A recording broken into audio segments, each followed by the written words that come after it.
And who gives this woman to be wed today? On behalf of her mother, Bonnie, and myself, we give Nicole. Please be seated.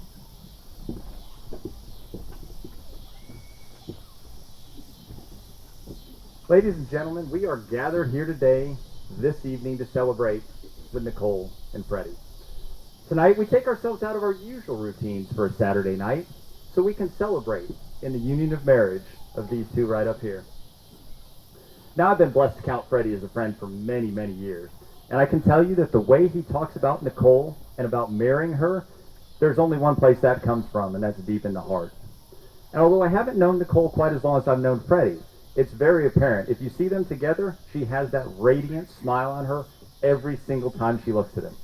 And let me tell you, you cannot fake that. That's one of those, the best actresses in the world, best actors in the world can't do a thing with. It only comes from true love.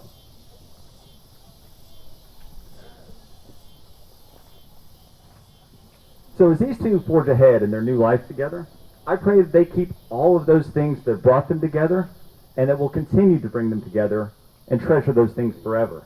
Because it's those characteristics, it's all those memories, those stories, and all the moments that they've shared in the last 12 years. All those memories they'll have for the rest of time as they spend it together. That's what's going to keep them safe. That's what's going to keep their marriage strong through all the difficult times. Because we know marriage isn't a fairy tale, right? Simply saying I do doesn't make it magically all work out, doesn't make the sun shine, doesn't make it all rainbows and unicorns. But here's the thing. When two people love each other the way that these two do, nothing, and I mean absolutely nothing, can stand in their way. Now, speaking of love, when I was sitting down with them trying to walk through the ceremony and understand, is there anything specifically you'd like in there from a Bible verse standpoint? There was zero hesitation.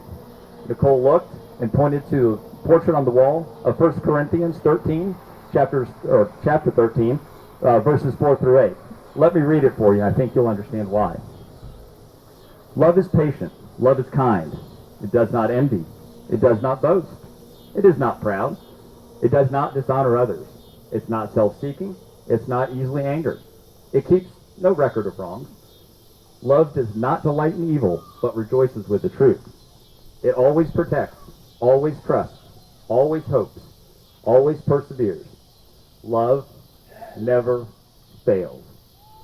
Now, I can't tell you the number of times that I read that, and then reread it, and then reread that, because, quite honestly, it's hard to imagine a handful of sentences that describe what marriage is any better than those just did.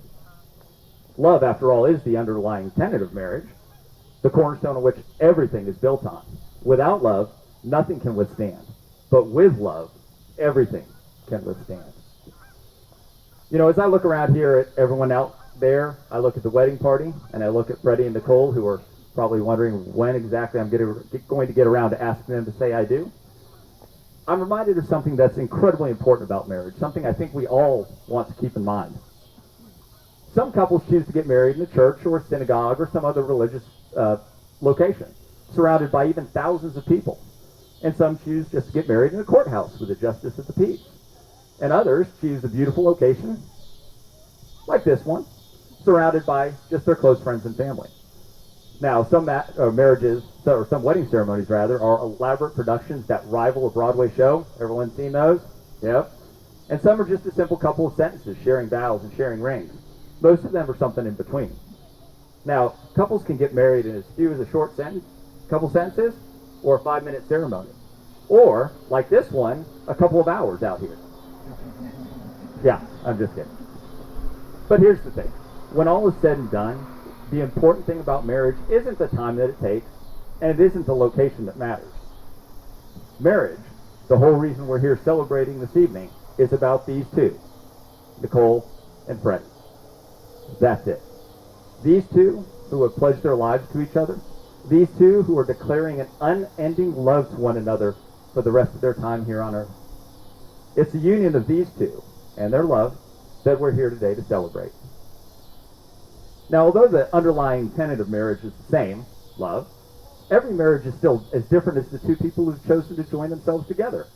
The dynamics that work for one couple are as infinitely different as those that are two people that are involved. So the path that Freddie and Nicole's marriage goes down won't mirror that of anyone else out here in the audience or in the world at any point in history. And while the marriage is just between these two, as their friends and family, we do have a responsibility to this couple to support them, to be there for them, and to help them celebrate and nurture the union that they're creating here this evening. Now, most of you out there probably know standard marriage vows just as well as I do. For better or worse, anyone? Just kidding. In sickness and in health, for richer or for poor, till death do you part.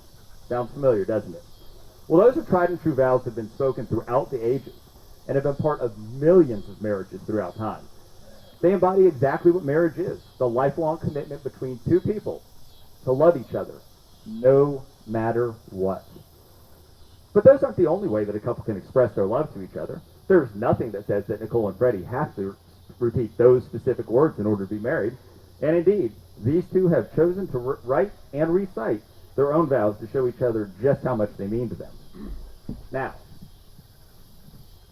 before you two declare the vows to one another, I want to hear you confirm it is indeed your intention to be married here today. So, Nicole, do you come here freely, without reservation, to give yourself to Freddie in marriage? I do. And Freddie, do you come here freely and without reservation to give yourself to Nicole in marriage? I do. There are no more ties more tender, no other vows more sacred than those you're about to say to each other. So when you take them, don't do it out of any obligation or civic duty. You do it out of the simple desire to love and be loved forever.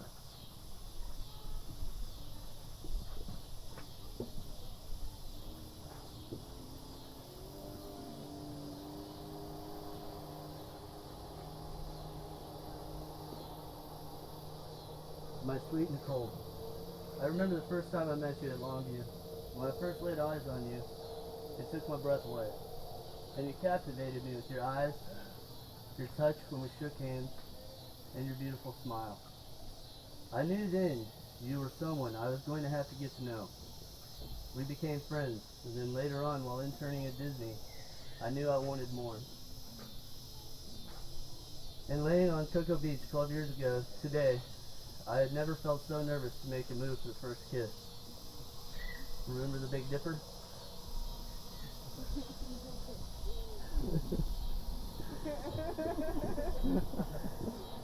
Through the years, we've had some ups and some downs, but your love for me and my love for you never wavered. And that's why this past December, I asked you to be my wife. And here today, in front of our family and our friends, and under God, I promise to love you and cherish you as my wife, forever and ever. Amen.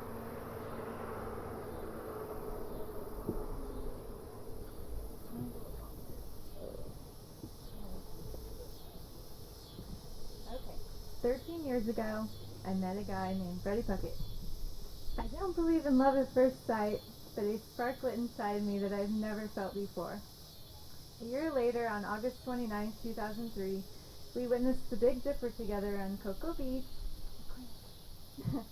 And he pointed up into the sky, and my whole life changed in one kiss. Let's just say that spark became a flame. We spent a long time together during our internship at Disney World. As we spent more time together, I dreamed about our future. Then there was a period when we lived our lives, we lived our individual paths of discovery to learn what each other truly wanted. All the while, this burning desire to be with you and this dream of my future with you was in my heart.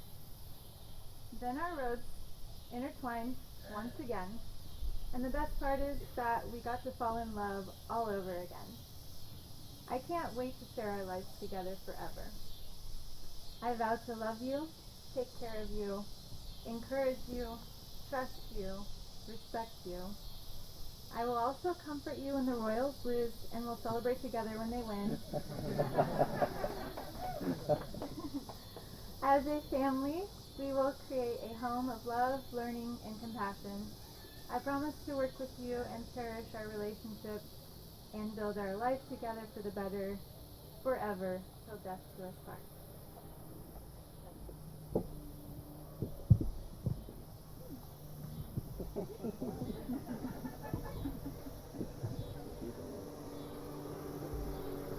So the perfect circle of rings that Nicole and Freddie are going to exchange here in a minute, assuming that Andre didn't lose them in the last couple of minutes, are there to symbolize eternity.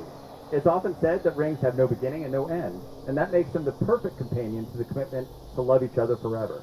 I like to think of it from the standpoint of a ring as a simple item. It's a circle, a never-ending circle. Love is a simple thing. It doesn't take a lot. It just takes two hearts, like these two up here. Gentlemen, the rings, please. Here you go, sir.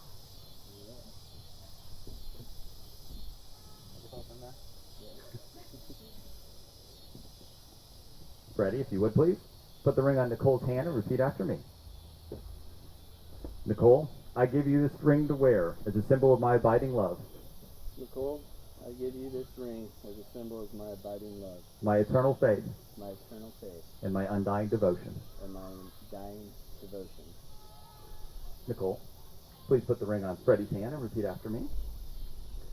Freddie, I give you this ring to wear as a symbol of my abiding love, Freddie, I give you this ring to wear as a symbol of my abiding love, my eternal faith, my eternal faith, and my undying devotion. and my undying devotion. We're going to celebrate this union with a symbolic sand ceremony.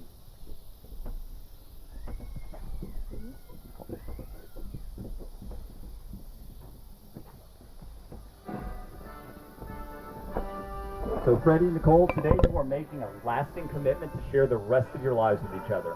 That commitment is symbolized through the pouring of these two individual containers of sand, one that represents Freddie and one that represents Nicole. Now each of you comes to this marriage with unique strengths, vulnerabilities, and histories. As individuals, you are two beautiful people. But when the two of you are blended together, you form something even more beautiful. Your strengths can blossom, your vulnerabilities be cared for, and you can find heights together that you could never find as individuals.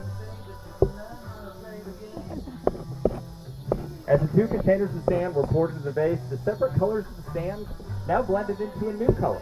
A color that's neither the same as Freddie's nor Nicole's, but equally both Freddie's and Nicole's. A unique blend of the two. Freddie and Nicole, you have now blended your families into a new family. And as you start your journey in marriage, the individual grains of sand can no longer be separated, and may your bond be as inseparable as well. Well, we have spent the last 15-20 minutes talking about love and marriage quite a bit. Freddie and Nicole have shared vows, they've exchanged rings, and they created a beautiful sand. So, I guess there's really only one thing left to do. And let me tell you, it is my favorite part of this ceremony. So let's do it. Freddie and Nicole, with the power vested in me by the state of Missouri, it is my pleasure to declare you husband and wife. Freddie, you may now kiss your bride.